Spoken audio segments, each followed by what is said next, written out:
और आज हमारे साथ मौजूद हैं भोपाल के वरिष्ठ कार्टूनिस्ट श्री हरिओम तिवारी जी। सर, आपका बहुत बहुत स्वागत है दूरदर्शन मध्य प्रदेश में। तो जैसे कि हमारे जो सर हैं वह कार्टूनिस्ट तो हैं ही हैं, साथ ही साथ कला जगत में भी हैं। वह एक आर्टिस्ट हैं, एक एक्टर हैं और पंचायत जैसी वेब सीरीज़, कोटा फैक्ट्री 2 जैसी वेब सीरीज़ में भी इन्होंने काम किया है। तो सर, सबसे पहले तो मैं आपसे यही जानना चाहूँगा, मैं बहुत उत्सुक हूँ कि आपका सफ़र कैसा रहा है ज़िंदगी का। आप शुरुआत हमें बताइए, कैसे आपकी हुई? कार्टून यात्रा के बारे में बताना चाहूँगा जी।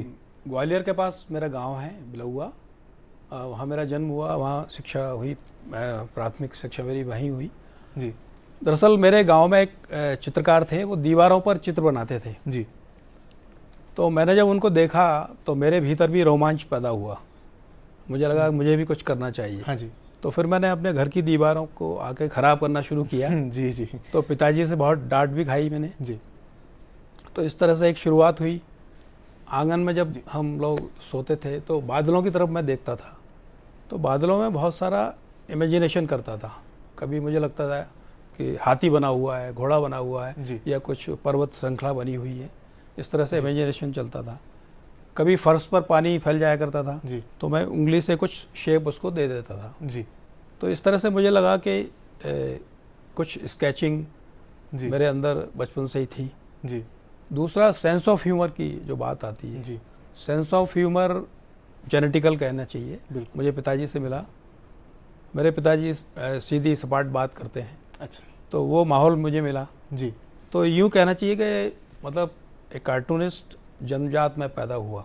अच्छा जी।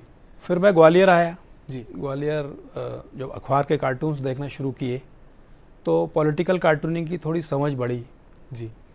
और मैंने पहला एक कैरिकेचर बनाया था कपिल देव का जी, जो हमारे क्रिकेटर हैं।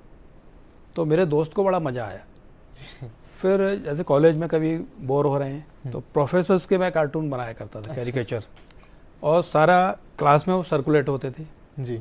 तो मेरे दोस्तों को बड़ा मज़ा आता था। तो मुझे लगा कि कोई बड़े मज़ेदार चीज़ है ये जी।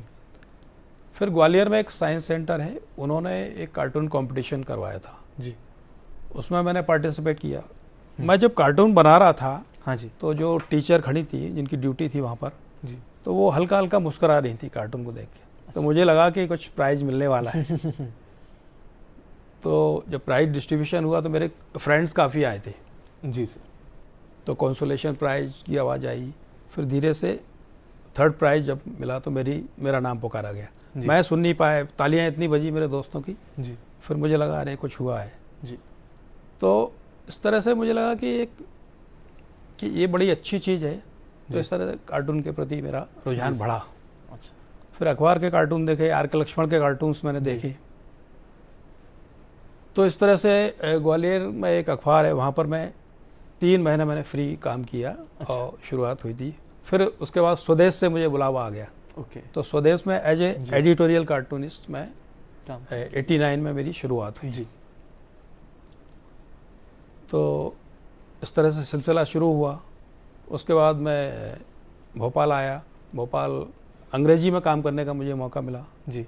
तो अंग्रेजी में जब काम करने का मिला मौका तो मुझे आर के लक्ष्मण के कार्टून्स भी जी ये लगातार मुझे देखे मैंने, तो उनसे बड़ा इंस्पायर हुआ मैं जी। और उनको मैंने अपना मतलब गुरु बना लिया। हाँ जी। मिला कभी नहीं था उनसे मैं। अच्छा अच्छा अच्छा जी जी। तो आपने जैसे कि अभी आदरणीय आर के लक्ष्मण जी के बारे में बताया, तो सर जी। उनका क्या योगदान रहा है आपके जीवन में, इसके बारे में हमें जानकारी दें। नहीं, वही मैं बताना चाह रहा था कि आर के लक्ष्मण के कार्टून्स से मैं बहुत इंस्पायर रहा। उनके कार्टून में सटायर और ह्यूमर के साथ जी जी स्केचिंग उनकी ज़बरदस्त है, पर्सपेक्टिव उनका बहुत ही ज़बरदस्त है जी। तो मेरी बड़ी तमन्ना थी कि मैं आर के लक्ष्मण से मिलूं जी। 97 में हमारे एडिटर ने बताया कि एक नागपुर में साउथ सेंट्रल कल्चरल जोन है। अच्छा। वहाँ पर नेशनल कार्टून वर्कशॉप होने वाला था जी। तो मध्य प्रदेश से मैंने प्रतिनिधित्व किया, मुझे जाने का मौका मिला जी। तो वहाँ जब मैंने आर के लक्ष्मण को पहली बार देखा, अपने गुरु को जी, तो मैं एकदम से चरणों में लौट गया जी। वो बड़े नाराज हुए। अच्छा। बोले no, I don't like this, people fall down, जलिलता फीट, और ये स्लेवरी है, इस तरह से। मतलब मैंने कहा सॉरी सर, क्षमा चाहता हूँ। लेकिन बाद में उन्होंने मुझे गले लगाया। हाँ। और एक इस तरह से पहली मुठभेड़ मेरे गुरु से हुई जी। फिर सिलसिला शुरू हुआ 97 में मेरी सोलो एग्जीबिशन हुई थी। अच्छा जी। तो सोलो एग्जीबिशन आर के लक्ष्मण आए जी, उन्होंने उद्घाटन किया जी। तो इस तरह से आर के लक्ष्मण से मिलने का सिलसिला मेरा शुरू हुआ जी। सर जैसे कि आपने एग्जीबिशंस के बारे में बताया जी जी, तो सर आप एग्जीबिशंस और वर्कशॉप्स ऑर्गेनाइज करवाते हैं सर, तो सर आप उसके बारे में जानकारी दें हमारे दर्शकों को कि आप क्या क्या आयोजित करवाते हैं। जी जी, जैसे मैंने बताया कि पहली मेरी एग्जीबिशन सोलो एग्जीबिशन हुई थी 97 में जी। एग्जीबिशन जब मैं करता हूँ तो बच्चों के लिए वर्कशॉप भी करता हूँ जी, और उसमें कंपटीशन भी करवाता हूँ कि मुझे लगता है कि कंपटीशन से ही एक शुरुआत होती है। आप पार्टिसिपेट कर रहे हैं ये बहुत बड़ी बात होती है। प्राइज़ मिलना है या ना मिलना है दैट इज़ डिफरेंट थिंग जी, लेकिन पार्टिसिपेट कर रहे हैं तो उससे आपको एक प्रेरणा मिलती है काम करने की। जी सर। फिर 2000 में मेरी दूसरी एग्जीबिशन हुई, वो भी आर के लक्ष्मण ने इनॉग्रेट की जी। तीसरी एग्जीबिशन हुई मेरी 2003 में, जो कार्टूनिस्ट प्राण चाचा चौधरी बिल्लू जिनकी कॉमिक्स हम पढ़ते आ रहे बचपन में, बहुत मशहूर कॉमिक्स हुआ हाँ हैं जी। तो वो उन्होंने उद्घाटित की एग्जीबिशन 2003 में जी। बहुत आनंद आया। तो उसमें भी मैंने वर्कशॉप किया बच्चों के लिए, और मैं जैसे गरीब बच्चों के लिए फ्री वर्कशॉप करता हूँ जी। तो इस तरह से मैं चाहता हूँ कि एक कला ट्रांसफ़र हो जी, बच्चों में, एक नई जागरूकता है जी। फिर स्पेशल एक अभी मेरी एग्जीबिशन हुई जिसमें मैं टाइगर के ऊपर मैंने वर्क किया। अच्छा जी। टाइगर को एज ए ह्यूमन बीइंग मैंने पोर्ट्रे किया जी। मैं जब भोपाल में खबर पड़ता था कि टाइगर जंगल से बाहर आ रहा है जी, तो मेरे दिमाग में लगा, मुझे विचार आया कि आखिर ऐसा हो क्यों रहा है। अच्छा जी। मुझे लगा कि टाइगर परेशान है अपने घर में तो पहला कार्टून जो बनाया मैंने, पहला आइडिया मुझे आया कि टाइगर फैमिली घूम रही है, टूलेट का बोर्ड लगा हुआ है एक वहाँ देख रही है जी। वो कह रहे हैं कि हमें 2 रूम का घर मिलेगा क्या, क्योंकि जंगल में हम टाइगर को डिस्टर्ब कर रहे हैं जी। यूनिवर्सिटीज़ बना रहे हैं, वहाँ रिजॉर्ट बना रहे हैं। तो जब आपको सोचिए आपके घर में कोई अनजान व्यक्ति आके सामान रख दे तो आपको कैसा महसूस होगा। ऐसे ही टाइगर को महसूस हो रहा है। तो वहाँ से मेरा आइडिया आने शुरू हुए जी। इस तरह से एक साल में मैंने 54 कार्टून्स टाइगर पर बनाए जी, जिसकी पहली एग्जीबिशन हुई दिल्ली में ओके 2016 में। उसके बाद दूसरी एग्जीबिशन भारत भवन में हुई जी। अलियांस फ्रांसिस ने करवाई एग्जीबिशन। इस तरह से वो एक अच्छा काम हुआ टाइगर अवेयरनेस के लिए, टाइगर कंजर्वेशन जिसको कहेंगे। और हमारा जो टाइगर स्टेट है जी, तो वो मैंने एक कार्टूनों के माध्यम से, कार्टूनिस्ट क्या करता है कि जो व्यक्ति अपनी बात नहीं रख सकता, बोल नहीं पाता, उसकी बात, उसका स्पोक्स पर्सन कार्टूनिस्ट बनता है। तो मैंने कोशिश की कि मैं टाइगर का स्पोक्स पर्सन बनूं, उसकी बात कहूं। तो मैंने भविष्य की चिंता जाहिर की है कार्टूनों के माध्यम से। अच्छा। कि टाइगर बेचारा बोल नहीं पा रहा, तो वो अगर अपनी बात कहता जी, तो उसमें कैसे अपनी चीज़ें एक्सप्रेस कर पाता। जैसे टाइगर का एक समिट वो चल रहा है तो वहाँ पहुँच गया, बोले मैं अपनी बात रख सकता हूँ, मैं अपनी बात अच्छी से बता सकता हूँ जी। इस तरह से। और उसमें काफ़ी टची कार्टून भी हैं जी। जैसे उसमें एक टाइगर का बच्चा जू के बाहर टिकट खरीद रहा है जी, और वो कह रहा है कि मुझे अपने पेरेंट्स से मिलना है, they are inside ji.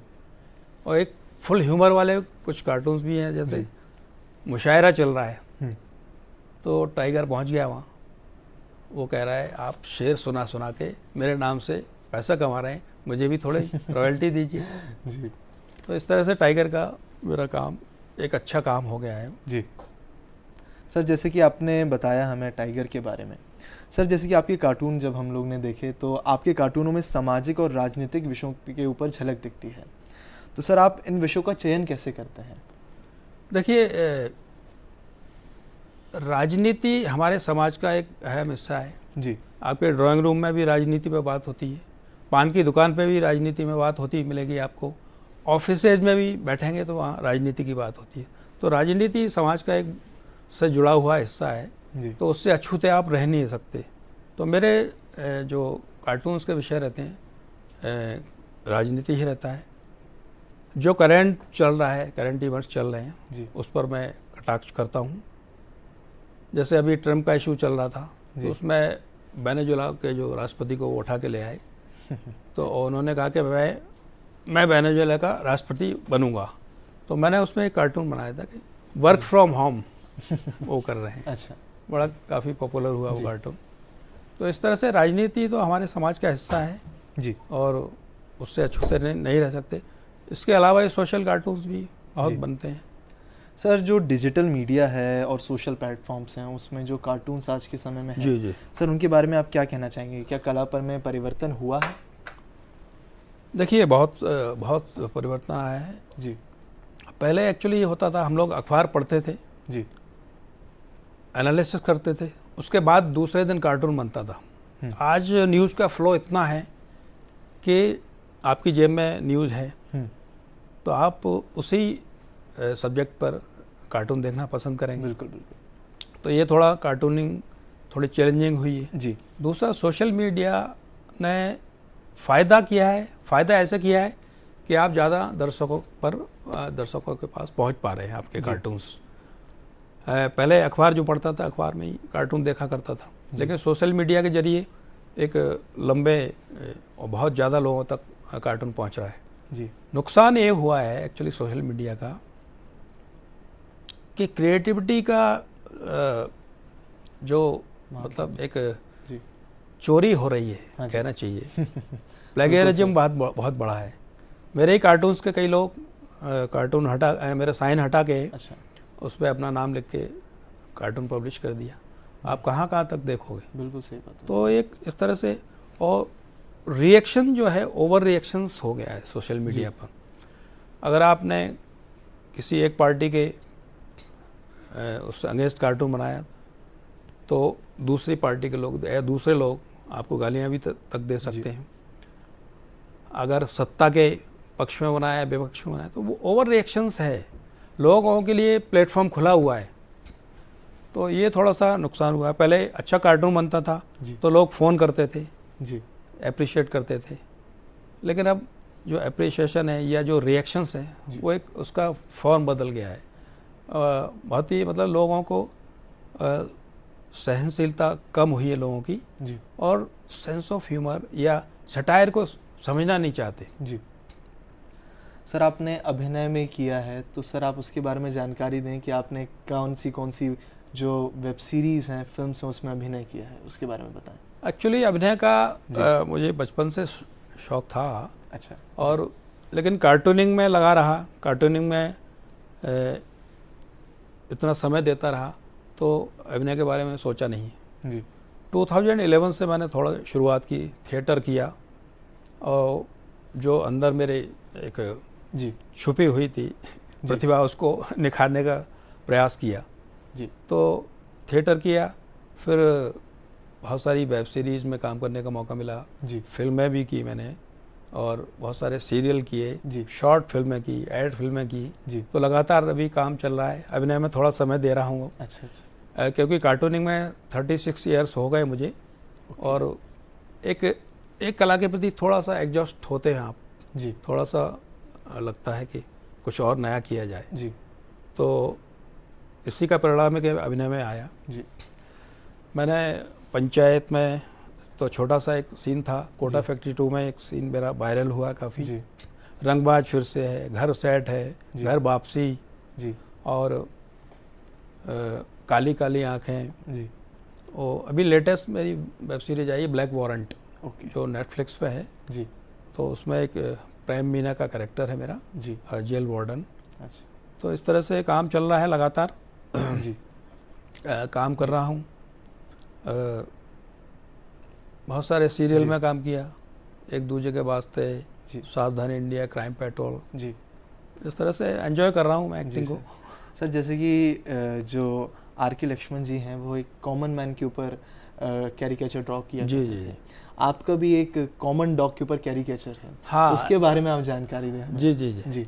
Actually RK. Laxman साहब ने कॉमन मैन एक कॉन्सेप्ट लिया था जी। कॉमन मैन बेचारा जो बोलता नहीं है जी, सब देखता रहता है जो समाज में हो रहा है, जो समाज में बुराइयां हो रही हैं, जी, अलग अलग घोटाले हो रहे हैं, दूसरी चीज़ें हो रही हैं। कार्टूनिस्ट क्या है, एक चिंतक होता है जी, चिंतन करता है, अंदर से बहुत परेशान रहता है और वो परेशानी उसके कार्टून में निकल के आती है। जी, तो इस तरह से कॉमन मैन का कॉन्सेप्ट था उनका। जी, मुझे स्ट्रीट डॉग बहुत पसंद है जी, और मुझे लगा कि डॉग की बहुत सारी क्वालिटीज़ होती है। जी, आपके प्रति वफादार होता है, जी, बहुत ही सेंसिटिव होता है, जी, और आप देखेंगे कि DOG डॉग, जी, अगर उसका उल्टा करेंगे आप तो GOD गॉड। जी, तो मुझे डॉग में भगवान भी दिखता है। जी, तो इस तरह से मैंने सोचा कि क्यों ना कुछ नया किया जाए। तो मैंने एक डॉग, स्ट्रीट डॉग रखा है। वो कहीं से झांकता हुआ मिल जाएगा आपको, किसी खिड़की से झांकेगा। तो डॉग में एक खोजी प्रवृत्ति भी होती है। बिल्कुल। तो मुझे लगता है कि वो मेरे लिए नए नए इश्यूज़ लेके आता है।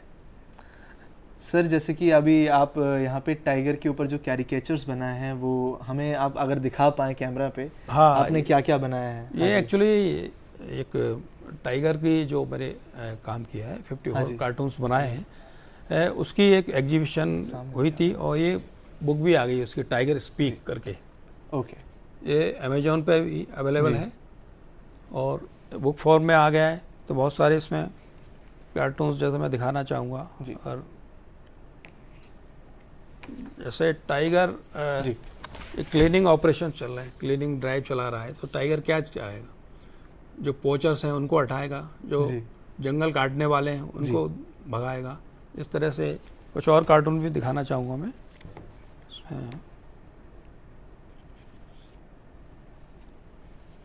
जैसे एक ये कार्टून है, बेचारा टाइगर आ गया है, उसको गर्मी लग रही है, गर्मियों के मौसम में। वो कह रहा है थोड़ा AC में बैठूंगा थोड़ी देर के लिए, फिर चला जाऊंगा। जी। तो जंगल कम हो रहे हैं तो जंगली जानवर भी परेशान हैं बेचारे। और भी कुछ कार्टून हैं इसमें। अच्छा। ये बहुत ही टची कार्टून है एक। ओके। इसमें एक जू में ये बैग टांगे हुए हैं, वो टाइगर की खाल से बना हुआ है। अच्छा। तो वो बेचारा अंदर से बोल रहा है मेरे दादाजी है, वो किसी का हो सकता है। अच्छा। तो इस तरह से बहुत सारे मैंने इश्यूज लिए हैं जी। और ये अच्छा एक काम होगा है टाइगर के लिए। जी सर। और बुक फॉर्म में आ गया है तो अच्छा है। सर, जैसे कि भारत का जो फ्यूचर है उसमें आप कार्टून्स को किस तरीके से देखते हैं? क्या आगे के जो कार्टूनिस्ट हैं, या हम कहेंगे आज के समय में तो ग्राफिक डिज़ाइनिंग एक ऐसा आर्ट आ चुका है जिसमें कार्टूनिंग वगैरह वगैरह के आर्ट्स रहते हैं, तो आप किस तरीके से देखते हैं भारतीय फ्यूचर को?